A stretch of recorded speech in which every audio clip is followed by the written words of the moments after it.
દિનેશભાઈ પરમાર। અમારી ખાસ આજના દિવસે એક જ રજૂઆત છે। રાજકોટ શહેરમાં સરકારી શાળા ધોરણ 9 થી 12 ની અંગ્રેજી માધ્યમની એક પણ નથી। તો આજના સમયમાં અંગ્રેજીનો જમાનો છે, અંગ્રેજી શિક્ષણનો જમાનો છે। તો આજના સમયમાં કેવી રીતના બાળક આગળ વધશે અંગ્રેજીમાં, સામાન્ય વર્ગના બાળકનું શું થશે, આમાં કેવી રીતના આગળ વધશે ગુજરાત, કેવી રીતના આગળ વધશે ભારત? તો અમારો ખાસ મુદ્દો આ જ છે સાહેબ। રાજકોટ શહેરમાં જોવા જઈએ ને તો રાજકોટ શહેરમાં અમે ડેટા મેળવેલો છે। રાજકોટ શહેરમાં ગ્રાન્ટેડ શાળામાં માત્ર ને માત્ર 4 શાળા અત્યારે કાર્યરત છે।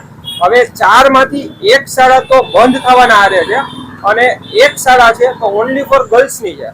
પાછળ વહીથી 2 શાળાની વાત કરીએ તો 2 શાળા જે છે તો એ 2 શાળામાં એડમિશન મેળવવું બાળક માટે ખૂબ જ મુશ્કેલ છે। એમાં સંખ્યા જેટલી હોય છે કે એમાં એડમિશનનો વારો બીજા બાળકોનો આવતો જ નથી।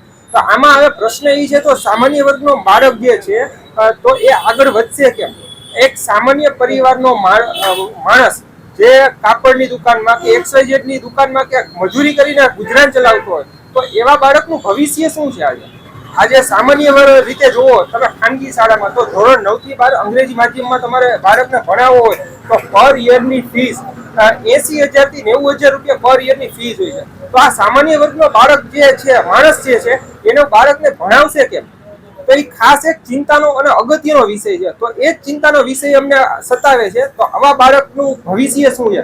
તો આવા બાળકોમાં પણ CA, ડોક્ટર, એન્જિનિયર વગેરે જેવી ઊંચી પોસ્ટ ધરાવવાની ક્ષમતા અને આગળ અભ્યાસ કરવાની ક્ષમતા હોય છે। તો આવા બાળકનું ભવિષ્ય શું છે? અમારો આજ ખાસ સવાલ આ જ છે। આના માટે તમે કઈ રજૂઆત છે કે કઈ આ બાબતે અમે રાજકોટના જિલ્લા શિક્ષણાધિકારી કચેરીમાં ઘણી બધી રજૂઆત કરેલી છે, ઘણી બધી લેખિતમાં અરજી આપેલી છે। તે ઉપરાંત ગુજરાત રાજ્યના મુખ્યમંત્રી, ગુજરાત રાજ્યના શિક્ષણ મંત્રી તેમજ કમિશનર ઓફ સ્કૂલ ગાંધીનગરને અમે લેખિતમાં રજિસ્ટર પોસ્ટ એથી ઘણી બધી રજૂઆતો કરેલી છે। આ ઉપરાંત CMO ના પોર્ટલ ઉપર પણ અમે વ્યક્તિગત ઘણી બધી રજૂઆતો કરેલી છે। અમારી એક જ માંગણી છે, વહેલામાં વહેલી તકે રાજકોટમાં 20 લાખથી વધારેની વસ્તી છે તો વહેલામાં વહેલી તકે રાજકોટને વધારેમાં વધારે પ્રમાણમાં સરકારી ઇંગ્લિશ મીડિયમની ધોરણ 9 થી 12 ની શાળા મળે, જેથી કરીને બાળકનું ભવિષ્ય આગળ વધે।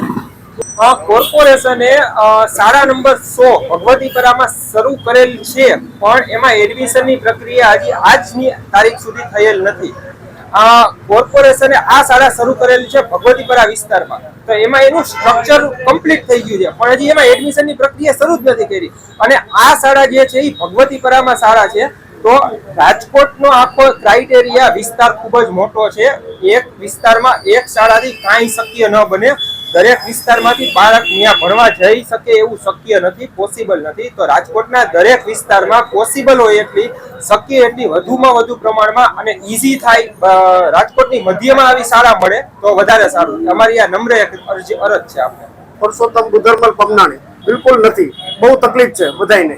આમાં કરજ કરીને માણસને નિશાળમાં છોકરાને ભણાવવું પડે છે, આ નિશાળમાંથી ઉઠાવવું પડે છે। આ પોઝિશન છે રાજકોટ શહેરમાં। આ તકે વહેલામાં વહેલા તકે સ્કૂલ ચાલુ થાય એવી આપણી માંગણી છે।